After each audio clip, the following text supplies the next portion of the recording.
দেশের জেলা প্রশাসক ও বিভাগীয় কমিশনারের কার্যালয় সহ ৭০টি সরকারি প্রতিষ্ঠানে সোলার প্যানেল বসানো হচ্ছে, যাতে ব্যয় হবে ২২ কোটি টাকা।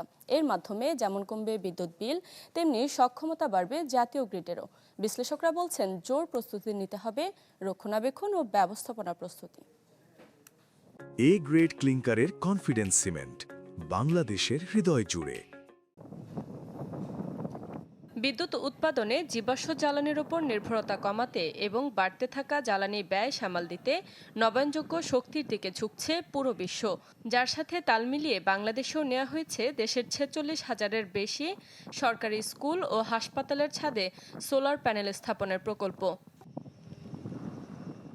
লক্ষ্য প্রায় ১,৫০০ মেগাওয়াট বিদ্যুৎ উৎপাদন।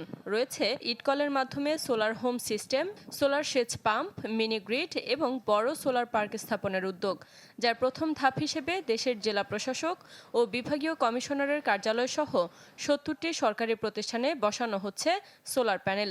এতে ব্যয় ধরা হয়েছে প্রায় ২২ কোটি টাকা। যে সময় সৌর বিদ্যুৎটা অ্যাভেলেবল থাকবে, যেটা সোলার রেডিয়েশন যে সময়টা, একই সময়টা অলমোস্ট আমাদের অফিস টাইম, সুতরাং খরচটা অনেক কমে আসবে। সিস্টেমটার আয়ু ৩ থেকে ৫ বছরের ভিতরেই আমাদের বিদ্যুতের যে খরচটা, এই সিস্টেম স্থাপনের খরচ উঠে আসবে। বাকি সময়টা একেবারে জিরো বিদ্যুৎ কষ্টে বা বিদ্যুৎ বিলে চালানো যাবে। মন্ত্রিপরিষদ বিভাগের প্রস্তাবটি এরই মধ্যে অনুমোদন দিয়েছে অর্থ মন্ত্রণালয়, যা বাস্তবায়িত হলে এসব সরকারি ভবনের ছাদে উৎপাদিত বিদ্যুৎ ব্যবহার হবে নিজস্ব চাহিদা মেটাতে, আর অতিরিক্ত বিদ্যুৎ যোগ হবে জাতীয় গ্রিডে। এতে একদিকে বিদ্যুৎ বিল কমবে, অন্যদিকে গ্রিডের ওপর কমবে চাপও। তবে রক্ষণাবেক্ষণ নিয়ে জোর প্রস্তুতির গুরুত্ব দিলেন বিশ্লেষকরা। সোলার প্যানেল, এটা আমরা যদি প্রকিউরমেন্টের ব্যাপার থাকে এবং যদি এটা এরকম হয় রাষ্ট্রায়ত্ত সংস্থাগুলা তাদের রুফটপ বা কাজে ব্যবহার করবে, তাহলে একটা ভালো নীতি থাকা দরকার।